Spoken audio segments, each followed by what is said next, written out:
নমস্কার বন্ধুরা, আজকে সকাল সকাল আমি তোমাদের সামনে নিয়ে চলে এসেছি বাদাম মাছ। বাদাম মাছ করার জন্য এই দেখো মাছগুলোকে আমি কড়া করে ভেজে নিয়েছিলাম। এরপর আমি তেলের উপরে দিয়ে দিয়েছিলাম গোটা সর্ষে, তেজপাতা আর দুটো শুকনো লঙ্কা। তারপরে দিয়ে দিয়েছি দুটো মোটা মোটা পেঁয়াজ কুচি। এগুলো সব দিয়ে ভালো করে আমি কষাতে থাকবো। সর্ষেটা আর তেলটা, সর্ষে, লঙ্কা আর তেজপাতা দেওয়ার পর একটা খুব সুন্দর গন্ধ বেরিয়েছিল। তারপরে আমি কিন্তু পেঁয়াজগুলো দিয়েছি। আসলে আমি এটা অনই করিনি, তার আগেই বকবক করতে শুরু করেছিলাম, বুঝতে পারিনি যে ভিডিওটা আমার অন হয়নি। যাই হোক, আমি এবার ভাজতে থাকি, তারপরে আবার ফিরে আসছি।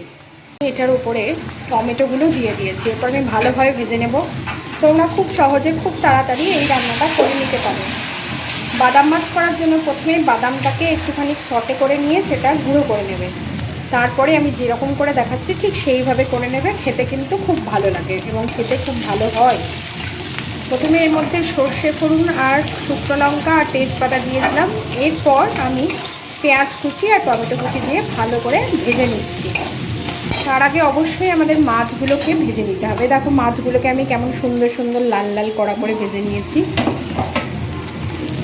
এরপর ভাজতে থাকি, তারপর তোমাদেরকে দেখাচ্ছি এরপরে কি করছি। পেঁয়াজগুলো ভাজা ভাজা হয়ে গেছে।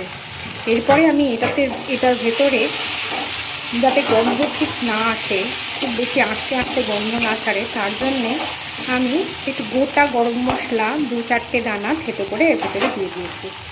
এরপরে এখানে রেখেছিলাম একটু পোস্ত বাটা, কাঁচা লঙ্কা দিয়ে বেটে দিয়েছে, আর এখানে হলো বাদাম বাটা। এই পোস্ত বাটাটা 2 চামচ মতন দেবো। পোস্ত বাটা দিলে স্বাদটা কিন্তু ভীষণ ভালো আসে, যার জন্যে আমি একটু পোস্ত বাটা এটার উপরে দিয়ে দিচ্ছি। কাঁচা লঙ্কা দিয়ে গোটা পোস্ত বাটা বেশি দেবো না, যেহেতু বাদামের পরিমাণ বেশি, তার জন্য পোস্ত বাটার পরিমাণটা একদম কম। পরে এটাকে আমি খুব ভালো করে একটু নাড়িয়ে নেব। আমি কিন্তু এর মধ্যে কোনো জিরে ফোড়ন বা ধনে গুঁড়ো ইউজ করিনি, শুধুমাত্র কাঁচা লঙ্কা, সর্ষে আর একটু গোটা গরম মশলা, তেজপাতা, লঙ্কা আর বাদাম বাটা আর পোস্ত বাটা। এরপরে আমি বাদাম বাটাটা দিয়ে দেবো।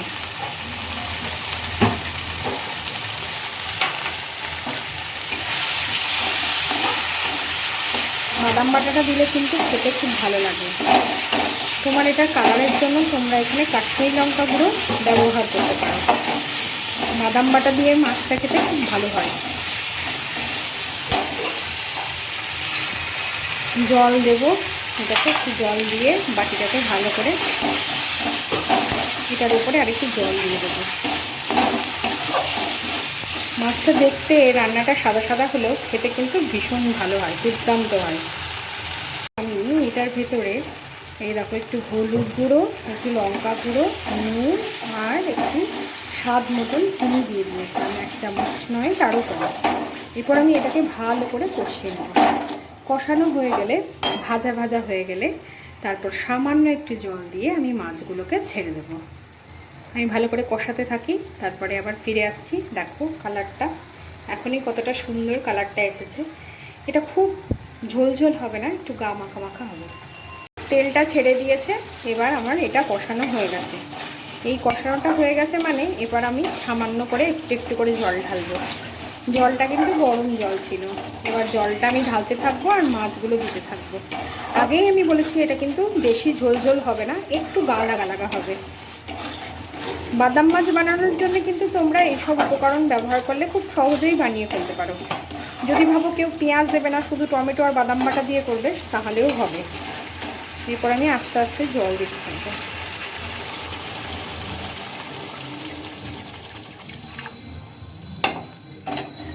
এই আমি জল দিয়ে দিয়েছি।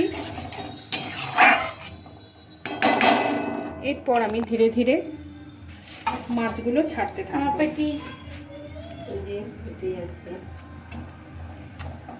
ও মাছ খেতে পাবে আজকে না? ও ছোট বাচ্চা খালে থাকে। আর একটা পেটি রেখে দাও ভাজা।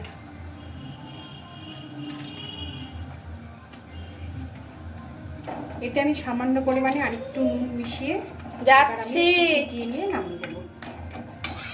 এটা ফুটুক, আবার আসছি। বন্ধুরা, আমার বাদাম মাছটা হয়ে এসছে। এরপরে আমি বাদাম মাছটা নামিয়ে নেব।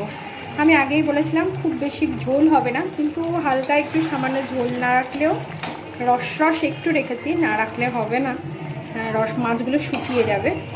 এই দেখো, মাছটা কিন্তু খেতে দারুণ লাগে। আমি নামিয়ে দেখাচ্ছি তোমাদেরকে যে কেমন হলো রান্নাটা, তোমরা দেখে বলবে।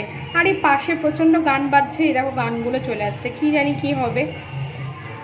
সম্পূর্ণ মাছটা রান্না হয়ে গেছে। রান্না হওয়ার পর আমি এটা থালায় ঢেলে নিয়েছি। তোমরা দেখে বলো কেমন হয়েছে। দেখতে কিন্তু খুব একটা সুন্দর না হলেও খেতে কিন্তু বেশ ভালোই লাগে। তোমরা চাইলে এই মাছটা একবার বানিয়ে খেয়ে নিতেই পারো। সকলে ভালো থেকো। ফিরে আসছি খুব তাড়াতাড়ি আবার একটা ভিডিও নিয়ে।